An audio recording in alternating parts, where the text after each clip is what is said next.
Today I'm going to be showing how to resolve issues you might have with File Explorer on Windows continuously crashing.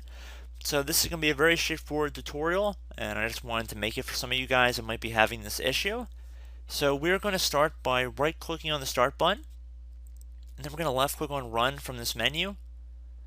So you want to type in regedit, REGEDIT,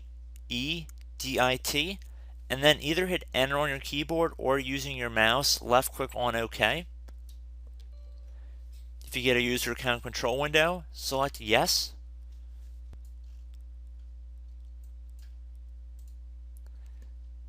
So you want to start by going underneath each key current user and left click on the little arrow next to that. And then you want to select the little arrow next to software. So now you want to left click on the little arrow next to classes. Now you want to scroll down until you get to local settings. Right here. And you want to left click on the little arrow next to that. And then left click on the little arrow next to software. And then the one next to Microsoft. And the one next to Windows. And then the little arrow next to shell.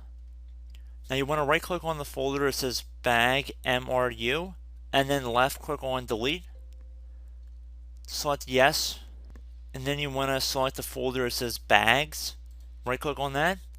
Left click on delete as well. Sure you want to permanently delete this key. Select yes. And then at this point you can close out of the registry editor. And you should be good to go. So I would recommend restarting your computer and then try File Explorer, and like I said, everything should be good. So I hope this brief tutorial helped you guys out, and I will catch you in the next tutorial. Goodbye.